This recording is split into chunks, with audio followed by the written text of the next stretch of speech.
লোকসভা নির্বাচনের দিনক্ষণ যতই ঘনিয়ে আসছে, সমস্ত রাজনৈতিক দলের প্রচারেরও পারদ চড়ছে।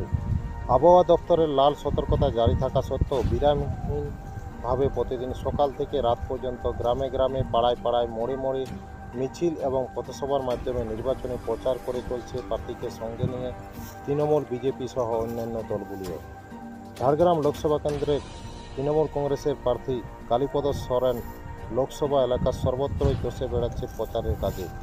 শনিবার সকাল 10টায় বড়াবাজার ব্লকের বামুনডিয়া থেকে শুরু হয় মিছিল, পরে গাইপাড়া, বদলডি, ফুরিয়ারা, ভাগাবান, শাঁখারি গ্রামে প্রচারের পর অবশেষে বড়াবাজার শহরে মিছিল করেন।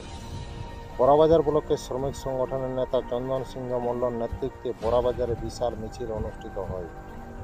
কিন্তু অন্যান্য অঞ্চলে লোকসংখ্যা তেমন লক্ষ্য করা গেল না।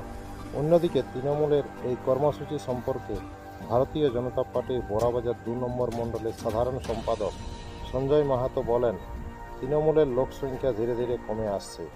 ঝাড়গ্রাম লোকসভা কেন্দ্রে আমাদের প্রার্থী প্রতিদ্বন্দ্বী কোনোভাবেই কালীপদ সরেন হতে পারে না, তাই আমাদের জয় নিশ্চিত। এই সংকেত যে বার্তা দিল আমার মনে হচ্ছে, এবং আপনারা হয়তো বুঝতে পারছেন যে বড়াবাজারে কি পজিশন আছে এবং ভোটে কি ফলাফল হবে, তার ফলাফলের কিন্তু আজকেই সংকেত দিয়ে দিল এই জনসমাগম। বেশ কয়েকটি অঞ্চলে আজকে হলো নির্বাচনী প্রচার মিছিল। অন্যান্য অঞ্চলে মুষ্টিমেয় কিছু লোক হয়েছিল, যেটা আমাদের ক্যামেরাতেও ধরা পড়েছে। দেখুন, ব্যাপারটা হচ্ছে যে বাকি যে অঞ্চলগুলো সে ব্যাপারটা আমি বলতে পারবো না, কারণ আজকে আমাদের মিছিল ছিল, বিভিন্ন জায়গায় আমার ডাক ছিল, কিন্তু আমি যাইনি। তার একটাই কারণ যে আমরা বড়াবাজার, যেহেতু বড়াবাজার একটা প্রাণকেন্দ্র বড়াবাজার ব্লকে, এবং এই টাউনটাকে কেন্দ্র করে কিন্তু রাজনীতিটা গোটা বড়াবাজার ব্লকে বিস্তারিত হয়।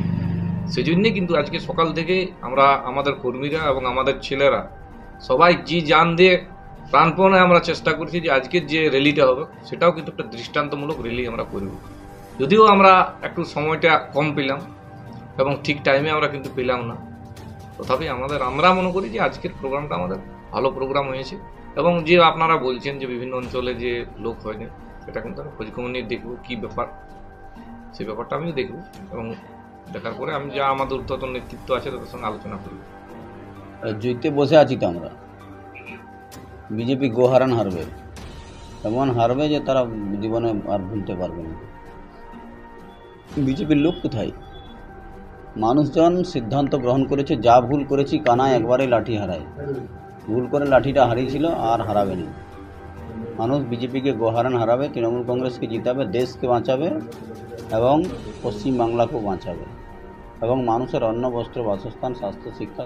সাংগঠনিক যে রূপরেখা আছে, সেই সাংগঠনিক রূপরেখাতে আপনি কোনো জায়গাতে দেখাতে পারবেন না সাংগঠনিক যে সবল আছে, পুরাটাই দুর্বল অবস্থায় আছে। এদের দলকে কে চালাচ্ছে? প্রশাসনিকভাবে প্রশাসনের যে কার্যকর্তারা আছে বা প্রশাসনের যারা দায়িত্বে আছে তারাই আজকে সরকার চালাচ্ছে।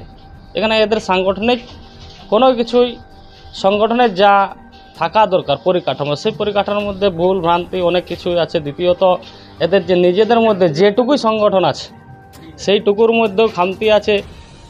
বড়াবাজারে দেখবেন যে গোষ্ঠীদ্বন্দ্বে ভর্তি। দ্বিতীয়ত সাংগঠনিক বিষয়ে যদি দেখা যায়, দেখবেন যে বর্তমানে যিনি বড়াবাজার ব্লক তৃণমূল কংগ্রেসের সভাপতি রয়েছেন তার একটা দল, অন্য তরফে দেখবেন যে আলাদা আর একটা গোষ্ঠী রয়েছে। তো এদের নির্দিষ্ট কোনো সাংগঠনিক রূপরেখা নেই।